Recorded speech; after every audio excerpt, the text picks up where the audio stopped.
For the serious gamer. What's going on, guys? My name's Colin, and for this week's submission into the NGT Directors Contest, I wanted to bring you guys some Battlefield Bad Company 2 gameplay, where I show you how I like to use the Engineer Kit in this game, both on the attack and defense in Rush mode, which is my favorite game type. And what I tend to do in Battlefield is normally run with a squad, and I will pick a particular role to fulfill. And right here, what I'm going to do is parachute down out of the Blackhawk so that I can try and clean up some of the defenders and eventually work my way to the heavy MG, because it's posing a threat to our Blackhawk, and what we want to do is basically keep that up in the sky as a mobile spawn point, so we can keep parachuting one or two guys down to try and take down the objectives. So on the way there, I actually run into some enemies, and this actually turns into quite a nice kill streak for me. I think I wind up taking out 14 in a row here before it eventually ends. I do get lucky right here in that I hear this recon trying to knife me in the back, and the melee system in Battlefield isn't instantaneous, so I'm actually able to turn on him, but eventually I do work my way up to the heavy MG tower, and I take these two guys down. With that threat eliminated, I basically continue to patrol the area and pick up some kills in the hopes that my team, who is spawning on me now, will be able to go down and get Alpha. And I believe that I get taken out before that happens. But, what you always want to try and do is set up a perimeter beyond the MCOM stations and establish map control before you try and arm the objectives. Otherwise, it's just going to be a back and forth battle, and the defenders are going to come out on top because they have unlimited tickets. And in Battlefield, the way that the defenders basically win the match is that they run the attackers' respawn tickets down to 0, and you start from 75 at each set of objectives. So basically they have to rack up 75 kills before you take down both stations. And that goes to highlight the importance also of the medic kit in this game. And when you're on the attack, if a medic revives a fallen teammate, that actually will put one back on your respawn ticket count. So it's not a number of deaths, it's a number of respawns. So if the medic picks you up in the on the middle of the battlefield, that doesn't count as a respawn. And right here you can see that I'm still just moving around, and I've picked up a couple of different kits, and I get a few more kills, but eventually, unfortunately, this comes to an end as I pick up an engineering kit rather than the assault kit, and I switch to the repair tool rather than dropping an ammo box. Fail.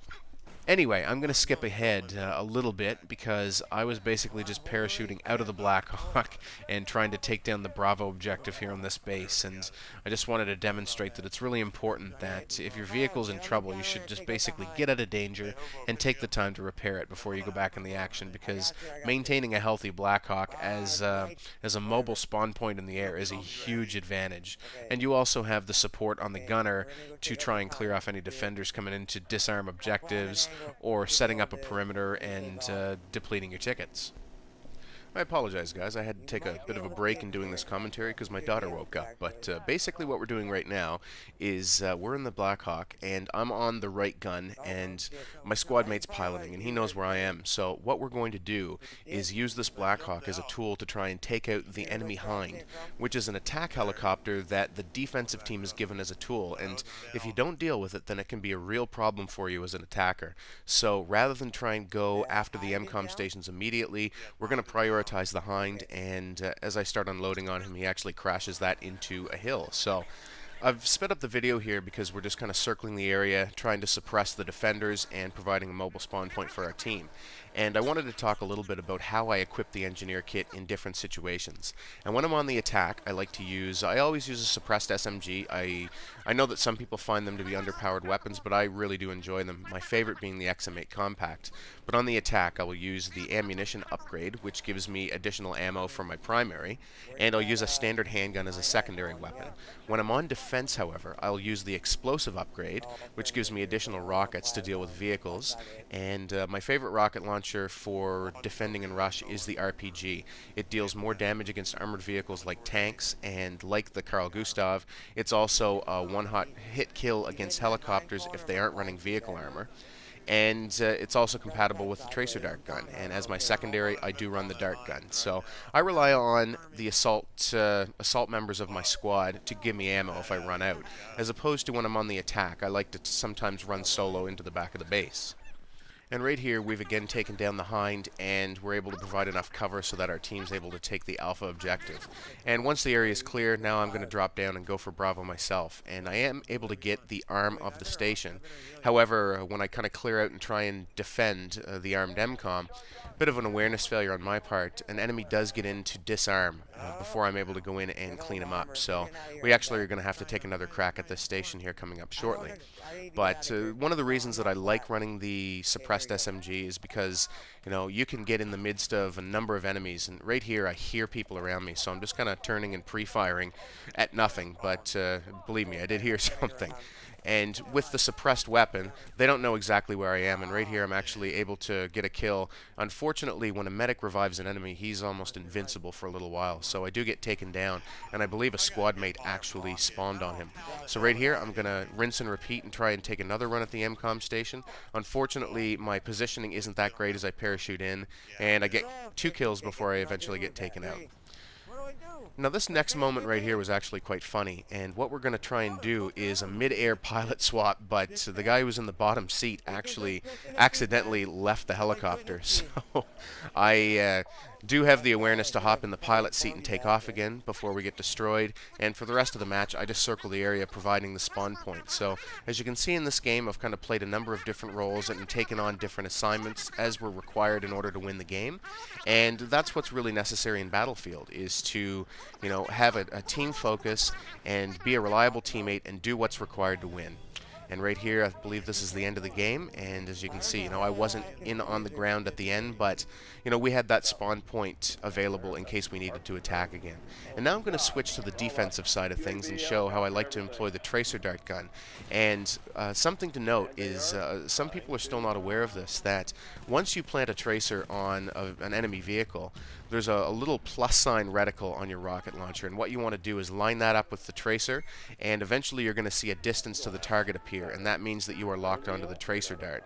Now right here, teammate and I realize that the enemy has actually abandoned this tank, and whenever that happens, it's a good idea to hop in and try and get it out of danger and repair that vehicle. Because if the vehicle's healthy in your base, then it's no longer going to spawn back at the enemy deployment, and they're not going to have that as an offensive tool. So that's going to make your life defending quite a bit easier. And I'll give you a bit of a spoiler in that we do not hold them on the first base here, but these 2 shots demonstrate how much you have to lead with the tracer dart gun. And the first shot I didn't lead enough, but the second time around I led by a full chopper length at least, and even at that the tracer hit back towards the rear of the vehicle, so you have to lead quite a bit. And originally when this game first came out, the tracer darts were quite slow, and in one patch they were actually sped up to 300 meters per second. I believe originally they started at 100, and since then they've actually gone and taken the speed back down to 200 meters per second, so it's kind of a happy medium in between where it started and where it was at its best.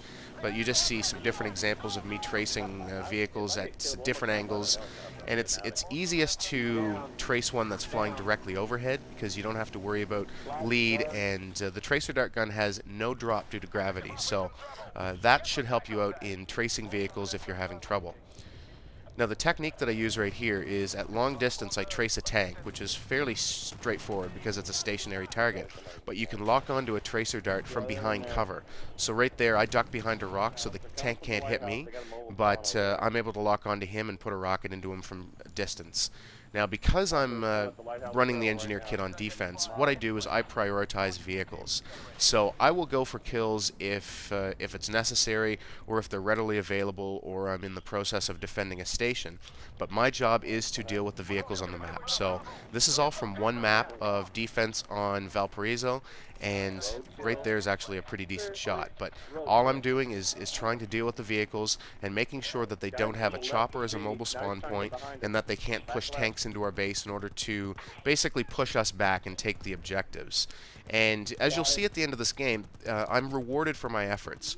I don't get a great KD, and when I'm defending using the engineer kit, my kill-death ratio isn't really a concern to me. What I want to make sure I do is trace all vehicles and inflict as much damage as possible, and call them out to my teammates, so that if I don't get the vehicle destruction, somebody else can help out and put a rocket into it and finish it up.